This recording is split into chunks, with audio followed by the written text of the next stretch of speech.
Hi, welcome everyone. I'm Jackie Chan. I'm the master coach for LeadingAI. So first of all, welcome everyone to come to this sharing from Andrew, as guest speaker from MIT. So we're so glad to have him join and share his real-world experience as a leader, a captain in MIT Driverless. So I'm so proud to see, because Oracle is also sponsoring MIT team. I'm part of Oracle. I'm an Oracle architect. So by the way, the main focus is Andrew's team and how he accomplished such a difficult, project to accomplish the race in a real self-driving car racing. So before that, let me share the website for our organization. I'll put it in the chat so you can look at that later. Not now, right? So listen to Andrew's sharing first. We are a non-profit organization to coach the high school and college kids for self-driving and AI. So we have a lot of coaches volunteer coaching them. And we also have student coaches. When they learn, they come back as a helper. So glad to have all of you here. So let me give it to Andrew. So Andrew, let's take it here. Thanks, Jackie. Hi, everybody. Thanks for having me. Glad to be here and to tell you a little bit more about myself and about my team. So first, if you have questions, I think we got a pretty small group, so feel free to just come off mute and jump in. I'll stop. I think we got plenty of time. Love to interact with everybody. And I'll go over roughly 3 main topics. 1, just a little bit about me. 2, a little bit about the team, the car, how it works. And then lastly, Jackie asked me to talk a little bit about how I led the team, how to run an organization, how to build a team and get it to work well, and some of the lessons that I use from the Navy here. So first, a little bit about me. I am currently a graduate student at MIT and working on a MBA and a Master's of Mechanical Engineering. I'm focusing a lot on robotics. And before all this, I was a officer in the US Navy. I was on a nuclear submarine for about 7 years. And now I'm back at school and hoping to go into the self-driving industry after I graduate. So that's about me. Feel free to ask more questions, but on to the team. So we are a team across 4 schools. So MIT, Waterloo, Rochester Institute of Technology, and University of Pittsburgh. We got about 40 students, undergrads, masters, PhDs, MBAs, and we do everything. We do the fundraising, we do the logistics, flying people, getting hotels. We do all the engineering. We set our own goals. We recruit people. We promote people to leadership positions. We're very, very self-sufficient and a little different from some of the other teams that we competed against in that they usually had a professor or a faculty member leading them. In this case, it was myself and my co-captain from the University of Pittsburgh, Nyana, who is busy, so she couldn't make it tonight. And what do? So we race autonomous cars. So there's that picture on the left is us in Indianapolis at the Indy Motor Speedway at our premier race, the Indy Autonomous Challenge. And that car right there costs about $950,000. It's a true Indy Lights race car, which you can see all of the computers and sensors and stuff and more on those in a bit, right in the cockpit where a person would sit. So there's no room for a person anymore. It's all filled with computers to make this thing autonomous. But the car could go about 180, 190 miles an hour on its own. And now it does it without a driver. That's one of the races we're in. That's a continuing series. We also race in another series called Robo Race up here on the right. So that's an electric vehicle that the Indy Autonomous Challenge is the internal combustion car. The electric vehicle, again, fully autonomous, slightly different in how the 2 series are structured. Indy was kind of a one-off moonshot style race modeled after the DARPA Grand Challenge. And Robo Race is a little bit more incremental, and they're doing something kind of cool with what they call the metaverse. So they're putting virtual obstacles into the same race as the real car going around the track in the real world.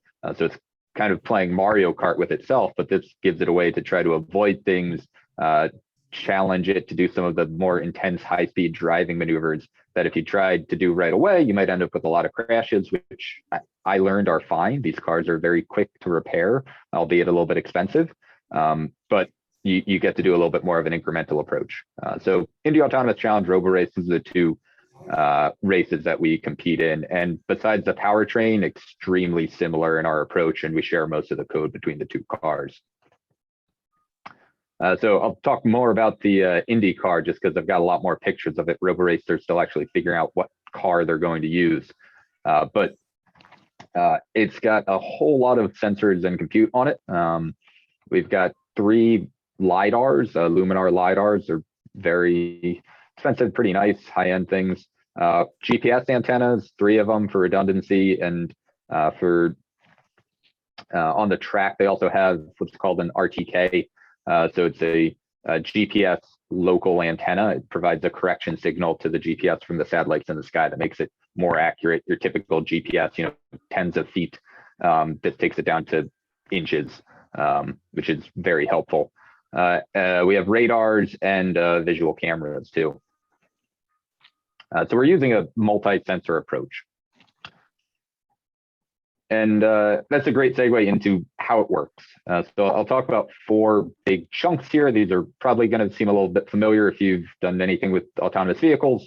And feel free to jump in. I tried to tailor this to be at a reasonable level. So assuming that people have some familiarity with science, physics, but not so much with particular autonomous vehicles. So big chunks: perception, state estimation, path planning, and controls. So for us, the perception, we have those number of sensors, and they sense the outside world, but they're pulling that in terms of data with a lot of noise in it, and not necessarily these nice little bounding box that you often see when you look at pictures for autonomous vehicles. So we're trying to identify other cars. We don't have people here to worry about because we're on a racetrack. People are on there. That's really bad. And we want to identify their pose. So pose would be position and orientation. So the relative distance to us, and then their relative orientation. Are they pointed at us? Are they pointed away from us? Anything in between. And there's 2 main approaches you can use to do this. One is traditional approaches, traditional computer vision, and that looks at changes in pixel intensity. You apply gradients, filters over that, and you can find edges. From edges, you can find lines. And then from lines, you can also find features.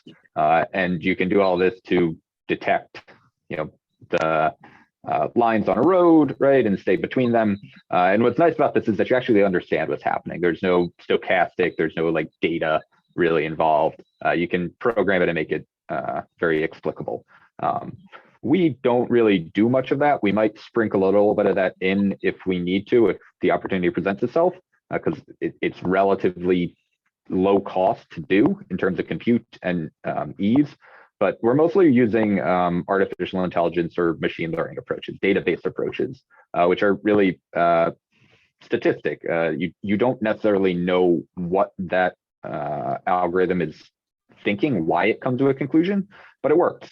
So we use convolutional neural networks and more complex variations of those in our LiDAR, because the LiDAR data is different. It's a 3-dimensional point cloud instead of a visual image. But primarily, again, we're using neural networks to do our perception. And the output of these perception systems is our poses for other cars on the road. The other thing that is a part of our perception system is our GPS and inertial systems, which are there to sense the own car's position. So we need to know where we are, and we need to know where they are. And when we know that, then we can do something called state estimation. So when you're sensing other vehicles, 2 easy questions come up. Like, what happens if you don't see the other car for a couple seconds? Or what happens if the image is a little blurry? When you're driving, when people are driving, right, we look away, we change the song, and we can go from when we last looked at the car to looking at the song to looking back up. The car is in a different place, but we still know it's the same car, and we can still manage to drive around it. So how do we know that it's the same car and track where it is over time? The answer is Kalman filters. If you haven't heard of them before, they're really everywhere. I had one on my submarine, That was how we knew where we were when we used GPS. There was one on the lunar lander. These things are incredible in that they run on 1950s amounts of computing power, like similar to a digital watch. That's what got people onto the moon using a Kalman filter. And the way we use them is we have one for our car, so we can track where we are as we get those GPS updates, and one for each other car that we're on the track with. So this all important Kalman filter, how does it work? So I said all these measurements, the GPS, the inertial, the LiDAR, the visual, they all have noise. We have previous measurements, so we know where other things were. We know where we were. Call it a minute ago, call it a second ago. The time step doesn't necessarily matter. And there's some noise in that. So we can call that, this prior knowledge of state. And you can imagine that noise is a point cloud. Hi, please mute yourself when Andrew's sharing. Thank you so much. Okay, no problem. So we can imagine that noise is a point cloud, a noise cloud, right? And that's our prior knowledge. And then we can also predict how things move. So we know how things move. If you do high school physics 1, right? A 60-mile-an-hour car going in a straight line, it's going to be a mile down the road in a minute, right? So based on how things move in the real world, based on a physical model of that, where they will be based on their current state. So that's this prediction step. So we take the prior knowledge, we can make a prediction of where it should be. And then we can take a new measurement and we can compare the two. So we predict where it'll be, we measure where it is, we compare the two, and using a statistical combination of those two things, we can make an output estimation of where it is. And then that just goes back into the cycle and we keep repeating it. So that's far more accurate. It takes into account errors. It takes into account what we know about the way things move. And it lets us track things over time. Really important. So now that we know where things are and we know that within the noise and error that we see, and we know it over time, and we know where we are, how do we get around the track without hitting them, right? If we're here and we want to pass those other two cars, how do we do that? So I'm simplifying quite a bit here because the actual approach is pretty complicated, but it all comes down to two big things, discretization and search. So we know what the optimal path around a track is. Imagine that's in blue. If you're just going out go-karting on your own, you hug the turns, right? And that's the fastest way around the track. That's based on physics. You can compute it ahead of time. A race car driver could tell you it, right? We also know where other cars are, and we can discretize and make a grid. And then we can fill in where there are things to avoid and places where we can go. And then with that grid, we can make any number of paths through it that will avoid other cars, a large number of paths. And then we search through them to find the best one. And you can do that using a bunch of different types of search. Search is a common problem. And you can also optimize it with cost and reward function. So you can find paths that are good, that don't hit another car through search, and then you can optimize to find the best path as the one that's going to stay closest to your ideal racing line, that blue line that hugs the turns, and that does not hit another car. The tricky part is that you have to do this multiple times a second, and the faster the better, and it's a intense computing problem. So wherever you can shave off computing problems, or compute and make this faster, the better it'll work on the real car. So now we know where we want to go. How do we get there, right? What do we do with the wheel? What do we do with the gas and the brake? We use what's called a controller. There's a couple different types. There's model predictive controllers. There's linear quadratic regulators. There's other things. The simplest type is called a PID controller, which stands for proportional, integral, and derivative. And this is what we use for our longitudinal control. So, what do we do with the gas and the brake, right? We want the car to go a certain speed. We want it to go flat out on the straightaway. And then as it gets into a turn, we want it to start to slow down. And then we want it to speed back up as it comes out of the turn, right? So ideally, we would just have it go from 0 speed to 100% speed, right? And do it instantly. But it doesn't really work that way. The engine doesn't respond that way. The car doesn't respond that way. Tires slip doesn't respond that way. So there's a real world response to what happens. So if we tell it we want it to go 100, it'll start speeding up. And any one of these lines could model a controller. So obviously we want to try to get to 100% speed as fast as we can. So we would like it to just mirror this blue line. And we also don't want it to go over or under the speed that we want. Because if it goes over, we might spin out. Race cars do that. If it goes under, then other people are going to pass us because we're not going as fast. And we also don't want it to oscillate and go back and forth over a bunch of times. That's not stable. That could also cause issues that could cause the car to spin out. So we use three things here. P, which is the proportional gain. So it's proportional to the difference. So the difference between the red line, or the blue line where we want it to be, and one of these lines where it is. We use the derivative. So take the derivative of that difference and take 3, the integral of that difference, PID. You can assign a weight to each of those terms, a gain based on trial and error. And ideally, you can get it to be a nice line that goes up really fast, doesn't overshoot too much, and doesn't oscillate and just gets right on it. And you can see these red, green, and black lines are just different types of weights for those different gains. And I'll just show you a quick video. So what's the result? When you put all that together, you can get a car.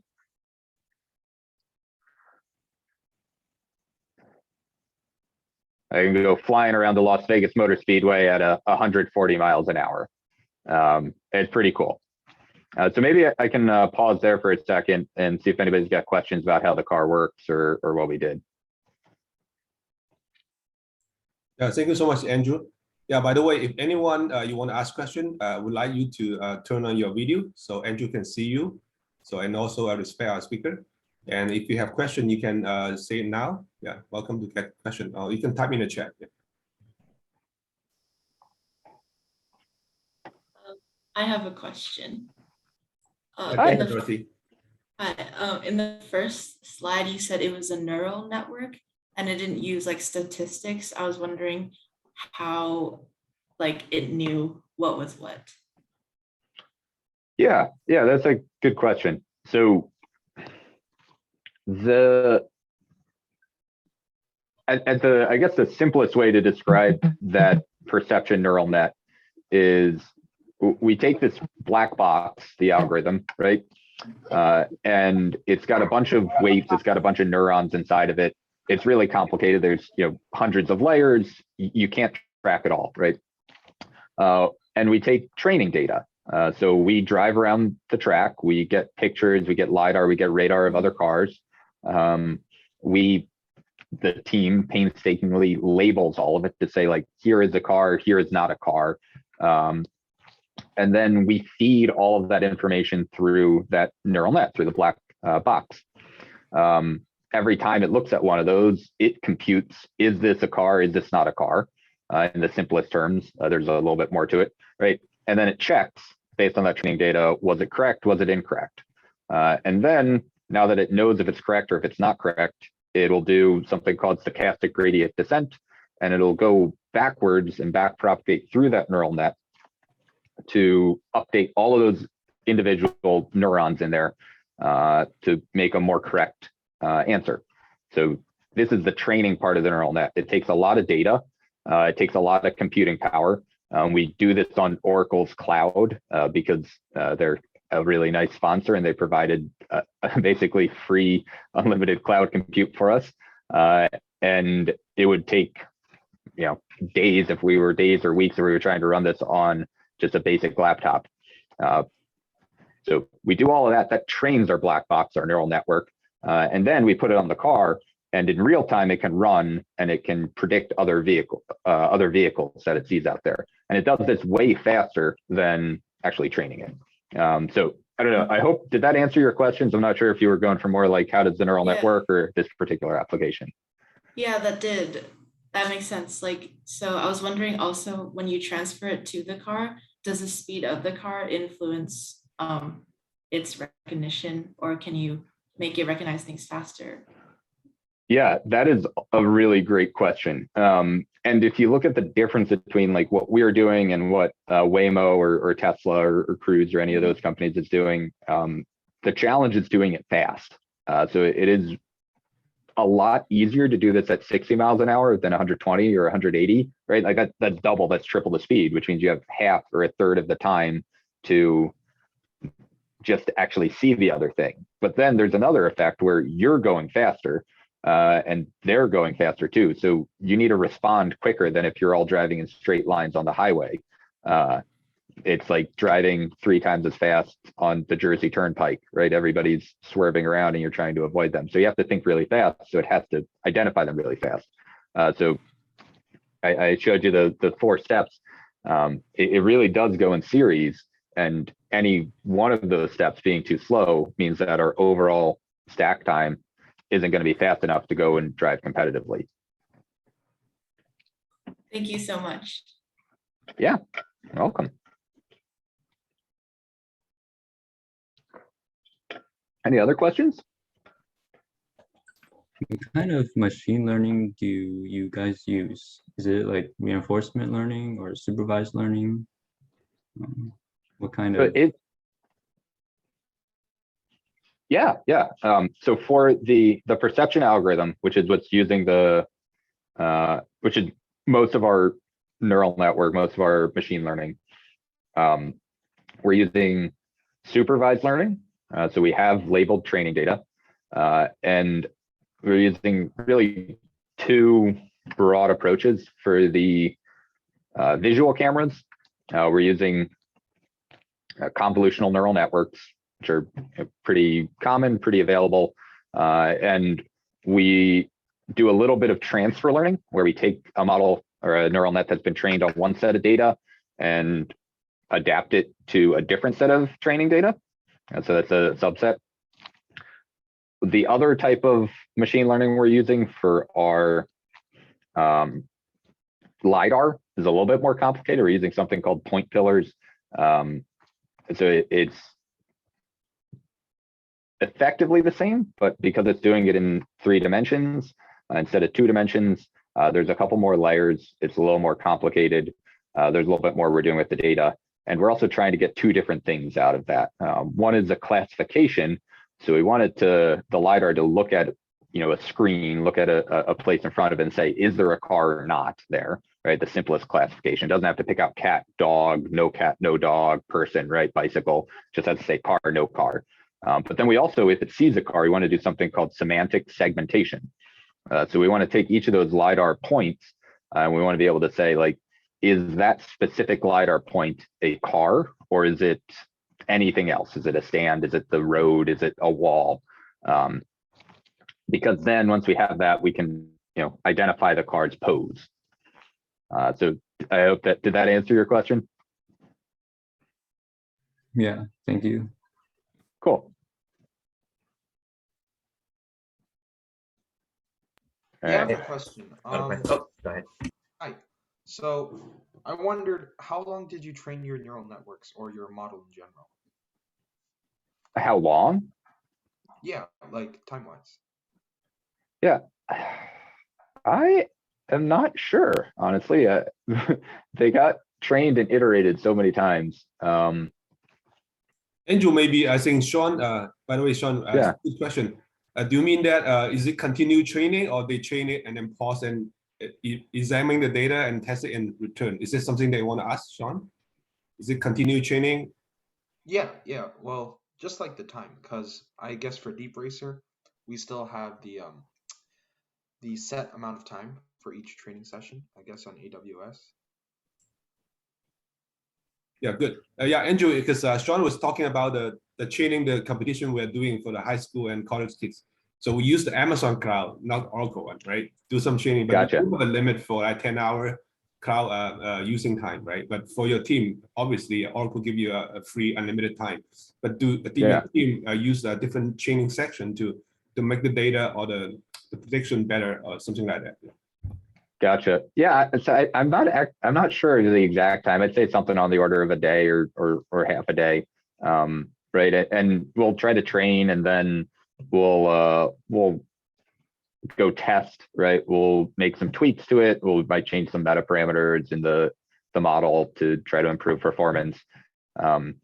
What we're really limited in is real world testing time. So we're trying to do a lot of train, test, and simulation. If we have a good simulation, test against our data, and then try to improve it all before we get out on the track, because we're limited in track time. And also when we go on the track and we want to go high speed and we want to test other things on the car, we don't want it to crash into a wall. We want it, or into another car. We want it to perform there. So I know I'm not totally answering your question. I'm sorry about that, but I don't have a great answer. No, it's good. Thank you. Cool. All right. Alan, do you want to ask one more question, and then then I'll keep moving? All right, thank you. So I just have one about the PID controller, because I've attempted to look into it a little bit for some robotic stuff, and then so I was just wondering how you guys implement it for like the specific parameters on each value. Is it experimentally calculated or like theoretically? That's a good point. That's a good question. So there's a bunch of approaches to how to tune these things. There's some good theoretical things that will help you get to a good answer, but inevitably we will take it out and we will tune it. And you have to do it experimentally. Some of the different controller types, like the model predictive controller, you're attempting to model the whole kinematics of the car, right? And so it should get you closer to the real answer through theory without as much testing. But that's a lot of work, and that is hard to do. The PID controller, it's a very simple controller. It's very robust. You understand why it goes wrong because there's 3 numbers to change on it. But ultimately, you have to put it on the track and get it to work. So the nice thing is we use the PID for the longitudinal control, the brake and the gas, which are less catastrophic if it goes wrong, right? Like the wheel, if you jerk the wheel around, you can spin the car out. If you step on the gas a little too hard, maybe the wheel slip a bit. It's fine. As long as you don't slam on the brakes, nothing terrible should happen. But ultimately, we're doing this experimentally. And it's a little scary because we're trying to tune both that lateral and that longitudinal controller at the same time. A lot more tuning on the lateral controller and go up at higher speeds. And we don't have a great simulator for the car going at speed. So every time you want to go from like 130 miles an hour and you know that it works to 140 miles an hour, you just go faster and you hope it works. And if the car starts to spin out or slip, you hit the emergency stop and hopefully it stops in a straight line and not into a wall. But that's the best approach everybody had without a really good simulator for it. And simulating things at higher speed is really hard. Thank you so much. Cool. All right. So I'll keep going. If we got more questions on the technical stuff, we can definitely circle back to that. But I wanted to, Jackie said to share some, a little bit about like how you lead a team and how do you make it work well. So I'll tell you about what I do. I kind of do everything and I also do nothing. So I'm the one who's overall responsible for the team's performance, both in the short term, so like win this race, win that race, and in the long term. So how do we make a team, a good team that people like to be on, that continues to exist? Kind of like a pretty general question there. How do you get people to follow you? How do you get people to do well, to invest in something, right? It's volunteer. We're not paying people, yet we're asking them to do something that is pretty hard and pretty well paid in the real world. And we're asking them to do that at really hard schools where they got a lot of work to do. They got exams to study for, they're trying to pass classes. So how do you get that to work? And also, how do you figure out what to even do? Like, what are the team goals? I got to talk to the race organizers and figure out what are the races? What are they going to do in the race? How many cars are going to be on the track? Is there going to be a speed limit? Are there going to be obstacles? What sorts of Mario Kart things are we doing in a robo race? So taking all of that information, be that point of contact, and then work with the team to figure out, what are our goals? What is technically feasible? What can we even achieve in terms of what we want to write into software? I need to track problems. So how are we doing, right? is our perception subteam running into a blocker, right? Can they not get the cloud compute they need? Is our one that really happened? What if we've got 100 gigabytes of data or 500 gigabytes of data that we pulled off of our cameras and our lidars on the track that is great data and imperative to training those neural networks, and our Wi-Fi speed at the track is about dial-up, or our Wi-Fi speed at our hotel is about dial-up. How do you get 500 gigabytes onto the cloud where we need it? Right? Like, it's a big problem. There's no easy solution. Somebody's got to solve it, and it's not really in anybody's purview, but it's holding up the team. And so I have to figure out, like, who is going to solve it? How is it going to get solved? I have to make sure the team lives on. So I'm trying to recruit people. I'm trying to find people to lead the sub teams. I'm trying to keep a good team culture. Like, we are working hard. We're burning the candle at both ends. How do you keep people from burning out? How do you keep people happy? How do you keep people invested? I'm raising money. That car has a street value of close to $1 million. We paid about 300 grand for it. The robo race car that we're going to purchase is going to be about another 300 grand. And then we've got operating expenses. Like, we're flying people, we're flying a team of 10 at least, if not more, out to our races and housing them. It costs money, substantial money. And so we got to find sponsors that are interested in us and build a good relationship with them where we're both getting a win-win out of it. Like, Oracle or like the Mobilitas or the other names on the car, and do that. That's been an interesting one for me. It's something I never did before. And I'm constantly learning by doing.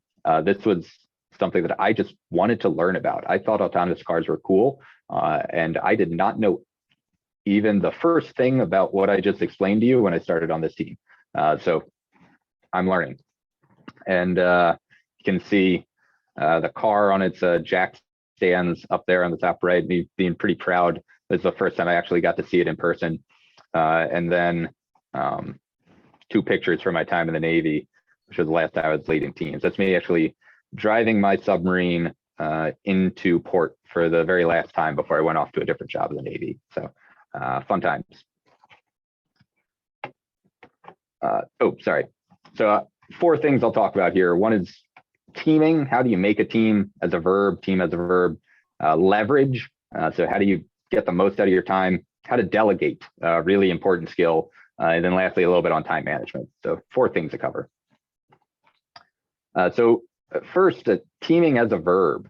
How do you take a bunch of strangers and turn them into a high-performing group? This could come up anywhere. Maybe you go lead a team. Maybe this is your first job. Maybe this is a club. Maybe it's a sport. Right? How do you get people to work together? Kind of 4 big chunks that I found worked well between the Navy and school here at MIT. First is co-creating a social contract. So sometimes you write it down as a living document, make a Google Doc, let everybody get a chance to talk about it, figure it out together. This is not like me coming out and saying, these are what our team is. This is me asking, what do you think the team is, and letting people voice it themselves so they feel invested in it. And it comes down to 3 big things: norms, how we behave.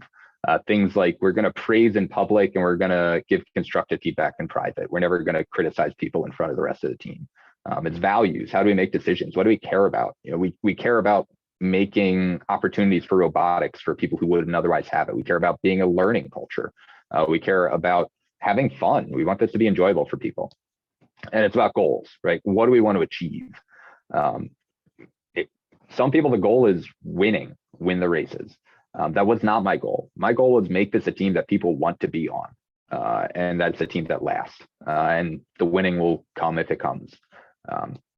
So social contract there, it lives, it updates, but it gives people a way to center on, like, what is the team? What do I care about here? What do other people care about?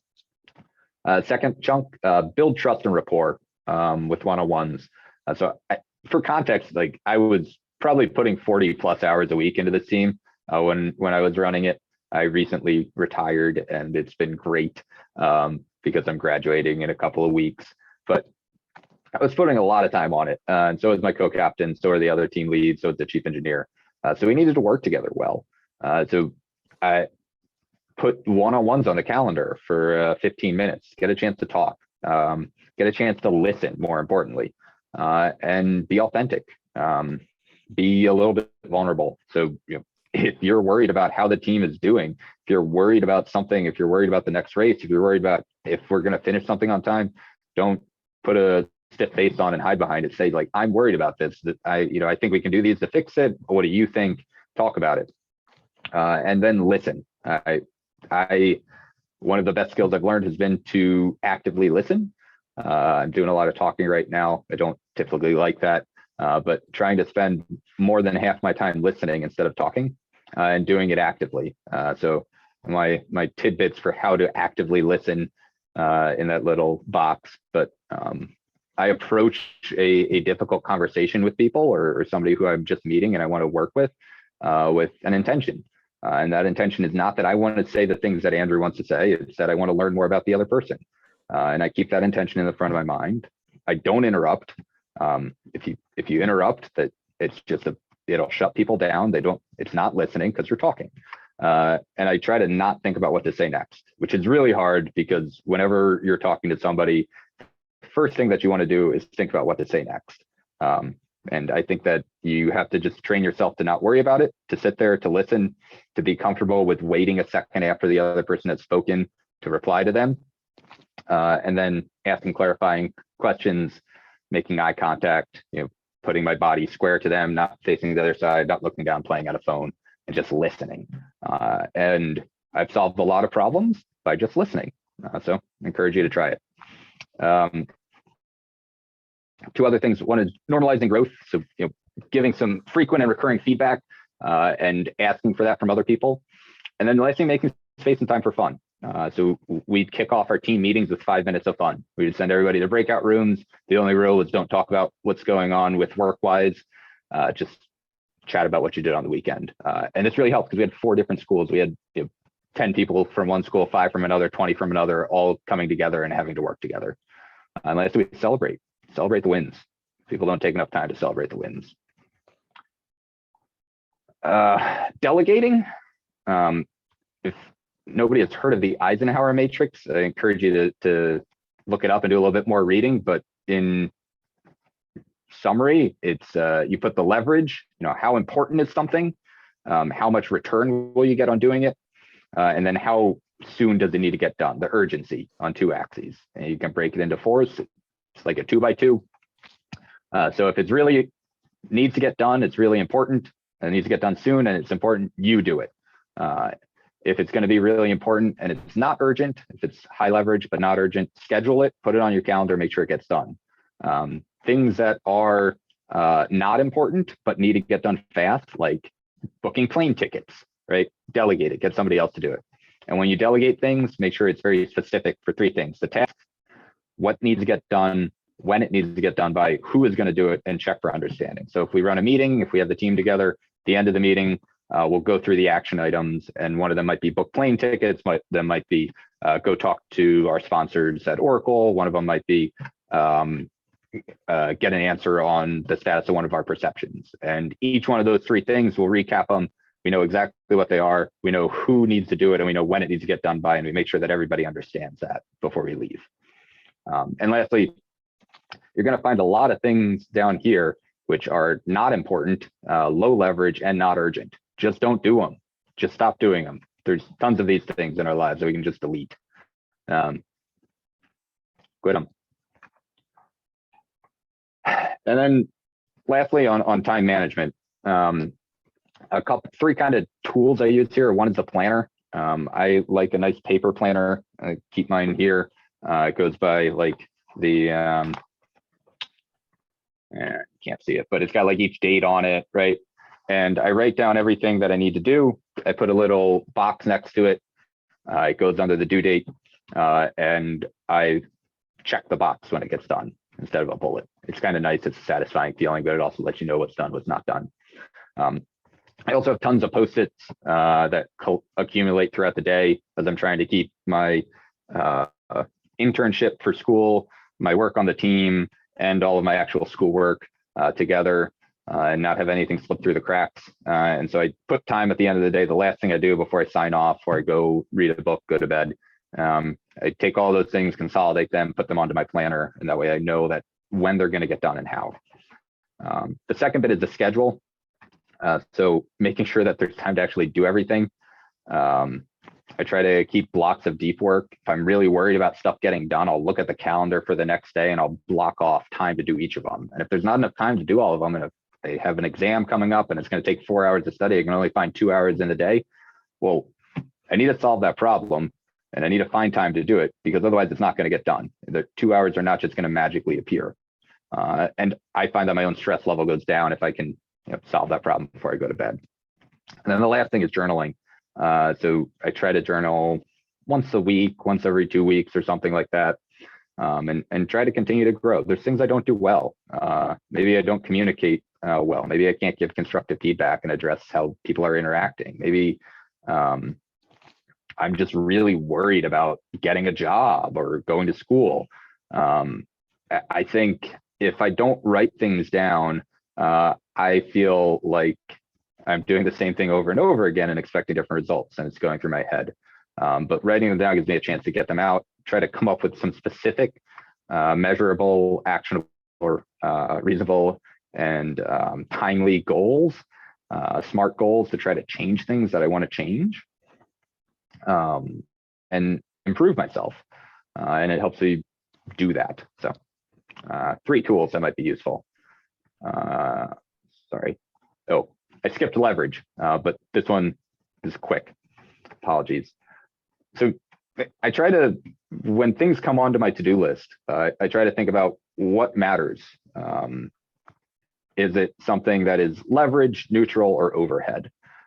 So something that's leverage is something where I'm getting a huge return on my time. Maybe it's I'm taking the SATs or I'm taking the GMAT, right? I really want to get into that school. These are really important to me. This is a big return on my time. I want to do a great job on this. It's infrequent. I'm going to put all of my energy and do the absolute best I can. Some of these are neutral. So it's homework, right? I get homework all the time. It just has to get done. I don't get a 10x return. I get a 1x return.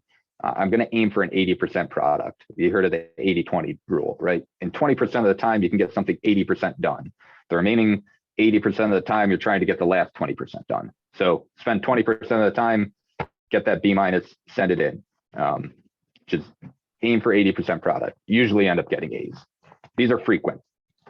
And then lastly, it's overhead, right? Like I couldn't think of, there's tons of examples for this when you're working. I think everybody can think of them, right? But like you get no return. You just have to do them. They're like an annual training. They're a permission form.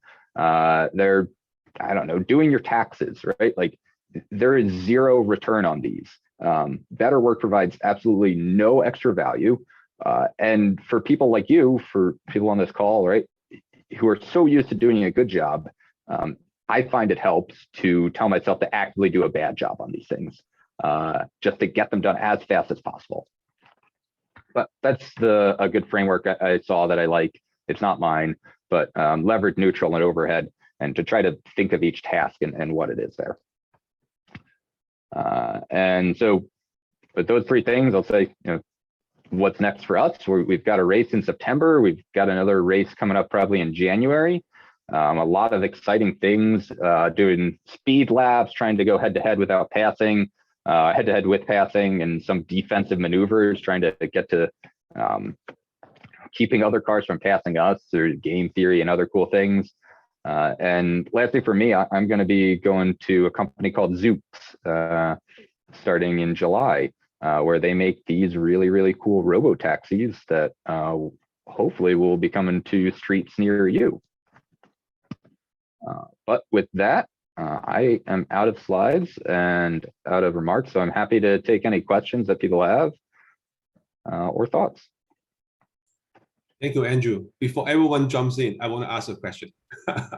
Sure. Yeah, it's important to me because you mentioned that the delegate, right? Get it done, schedule and leave it over, don't do it. So I think it's one of my question myself, and also some student and parents ask me. So he said, Coach Jackie, how do you avoid doing these things that there's no value, but just trying to do it to relax yourself, right? There's so many things pushing you in your life, so much stress, right? You just want to get relaxed. But those things should not be in your timetable, right? How do you avoid doing things that should not be there, but you just kind of too much stress to not doing that, right? How do you handle that in your life? Is there some moment like that? Yeah, that's a good question. I think I live off my to-do list, right? And if they don't make it on the to-do list, they really don't get done. One of the things that I'll notice is like some things just linger on the to-do list, and I find myself like copying them from like day to day and then like week to week as I flip the page. And then I think, why am I copying this after 3 weeks? If I haven't done it after 3 weeks, it's not important. And I put a line through it and I don't do it. And I think the second piece of that is I found out when I was doing some research, you get tons and tons of ideas. You're reading papers, you write down an idea, and I want to look into this. I want to jot down this thing. Your advisor says, oh, why don't you check out this? Why don't you check out that? You come up with a list of hundreds, 50 of ideas. What moves you forward is not just doing the good ones. You have to do the good ones. You'll do those, otherwise you'll be at a standstill. So I don't worry about doing the good ones. I worry about trying to kill off the bad ideas. And I tell myself that I'm doing a good job every time I cross something off that to-do list, and just get rid of things. That way I can focus on what's important. When you do a thesis, it's not the 98 bad ideas, it's the 2 good ideas that actually get the thing done. Yeah, hopefully that answers the question. Yeah, that's wonderful. Actually, he's smart. He in the fighting the most important thing in my life, right? The life goal, something like that. I'm so excited to see you sharing your own life and experience. Thank you so much. And for all the young generation here, right? They have a long road to go, right? Because like you, right? You've been to the Navy and back to MIT. So maybe my last thing is that before everyone jumps in is that what's your life goal? You can picture in the next like 20 years. Or do you have that like 10 years before, or are you on a roll for that? Yeah, I guess that's a good question. So I think I had a big inflection point when I left the Navy. I didn't really know what I wanted to do. I knew that I liked leading people. I knew that I liked science and technology. I knew that I wanted to be somewhere on the cutting edge. And I did a bit of a random walk through MIT. I started with a random walk, and then I tried to test hypotheses and find something I would like. I thought about defense and aerospace. I thought about management consulting, and ultimately got really lucky to find this team and realized that I really like autonomous vehicles. And that's what's leading me to Zoox after I graduate. Past that, I really want to get back to managing people. I want to be somebody who gets to build those relationships and see other people grow. That's what gets me excited. That was what was so exciting about this team, was watching so many people grow into talented individual contributors, talented engineers, and watching other people grow into leaders and be able to punch way above their weight doing that, and having a part in doing that. That was one of the most satisfying things. So longer term, want to get back into people management, and eventually maybe get into something like executive coaching, and be able to build those really deep one-on-one connections and work with people to be better people. Wow, wonderful. Thank you. Any other one want to ask a question, like coaches, students, or parents? Yeah. Hi, Andrew. Oh, thank you very much for sharing. I think it's very wonderful. And I'm wondering, what's the most challenging task when you're preparing for the race? Oh, that's a great question, Bill. It's not going to be what you expect. It's people. It's the people. Okay. Yeah, you put 40 people together, and you put a lot of stress on them, and inevitably people are going to have conflicts. You probably have seen this, right? And somebody's got to manage them, and that was almost always me. So I'm dealing with people who disagree with each other, and I'm trying to solve those disagreements, and I'm trying to get them to work together. And I had done a decent amount of that in the Navy, because I was a manager, I was leading sailors. I had a lot more tools at my disposal there. I had a big structure, I had a framework, I had, I was a lieutenant, people listened to me, right? They called me sir, it was easy, I could tell them what to do. And the real world isn't like that, obviously. So I had to learn a lot more nuanced approaches. I'll hammer on listening again. I had to spend a lot of time listening, figuring out why people were upset, and then figuring out ways that would make them maybe not happy, but at least willing to continue working together. I aimed for happy, but realistically couldn't always get there with people who just had problems with each other. Oh, thank you very much. I think that you are a very excellent leader to handle the manager and the full, I mean, the students from the four different university to organize the whole things, to move this project go smoothly. I think it's very challenging. Yeah, Thank you. Thanks. Thank It you. was fun. Hey, Andrew. I don't have a technical background, but I'd like to learn more about AI. So I'm actually an investor. And what is something that you would suggest for somebody who just Yeah, that's a good question. get a sense of what the big things in the next few years? Yeah, great question. So there's a really good series on YouTube. I think it's called One Green, Two Brown, or something green and brown. And I really like those videos. They're pretty short, they're condensed. They're a great way to learn about topics like neural nets, how a neural net works. I think that's probably one of the best topics. It's like, how does a neural net work? They're really getting to be everywhere. They sound very complicated, but at their core, they're an understandable idea within an hour or two of YouTube videos. And then the rest of the stuff outside of that is just making them go faster or work slightly better. And that's all the research. And they're really important, so that's big, but at their core, they're a small nugget. So definitely that. Another thing that was pretty useful if you want like a larger time investment, and maybe some of the other people out there have that inclination too. I really like MITx or edX. Tons of free courses there, really high quality actually. I took one before I got into MIT. It was an MIT course on MITx before I got in on machine learning with Python. That was a lot of work, but really taught me a ton. So there's some great courses there for a slightly larger lift that are really good resources. But yeah, YouTube is fantastic. How does the neural net work? And for more details, probably an edX course would be a great recommendation for people. Great, thanks. Yeah, thank you for all the good questions. By the way, for if you're a student or you want to be a volunteer coach or helping parents, you're welcome to go to our website, www.leadingai.org. So we do have a lot of coaches here and some parents. So if your kids are high school or even in college, you want to join the team and attend a Amazon race for the smaller size racing car, not the big one like Andrew's team. Yeah, you can definitely go to the website or send the email to ask LeadingAI at gmail.com. Okay, thank you. Yeah, Andrew also posts the MIT Driverless website. Yeah, you can go there to see as well. Any other questions?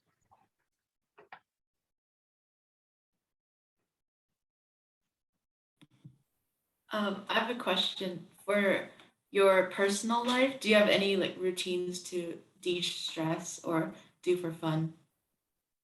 Yeah, that's a great question, Dorothy. And probably a great point I should have put into the slides. If there's one thing to remember for everybody as you start going to college, as you're putting more and more stress into your life, it's to take care of yourself. If you want to perform well and you are stressed to the point of potentially burning out, you're not going to perform well. Like it seems self-apparent, it seems almost stupid to say it, but if you don't take care of yourself, you won't perform. But it's a trap that we all fall into. I fell into it, and I've gotten burnt out before.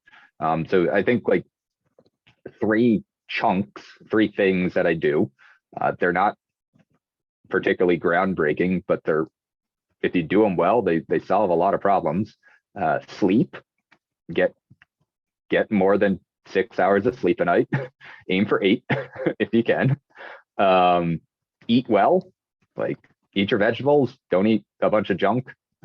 Pizza every meal is not gonna make you feel good. You probably want to get something green or a different color on your plate every now and then. And work out, exercise, whatever moves you. If you want to play basketball, if you want to run, if you want to swim. I love rowing. I picked it up in college. It is really nice because if I don't focus completely on it, the boat flips and I go into the icy Charles, and I don't like that. So I have to stay focused, and I also get my exercise in, and it makes me stop thinking about everything else. So I love rowing. But yeah, sleeping, eating well, and working out will keep you moving in the right direction with terms of work. And then the other piece is taking some time to be mindful. So like sometimes you have one of those insane weeks and your mind is racing and you can't focus and you just need to get away from it. My wife and I share a subscription to Headspace, the Headspace app. So we'll do a guided meditation. Sometimes like she has a very busy job too, so both of us have that kind of week at the same time, and Friday night hits and we just want to like go on a date, but we've gone on dates and kept talking about work. So we've started trying to do some guided meditation either together or separately before our dates. That way we can be nice and present for each other and really enjoy that time together, because it's limited because we're working so much. So yeah, those three things, and then maybe add some mindfulness and meditation if it moves you. Thank you so much, Andrew, and for your sharing and everything. Yeah, you're welcome. Thank you, Andrew, and thank you for all the questions. We probably have one or two, one question from the audience, and then we need to just thank Andrew again. Yeah. Anyone want to ask?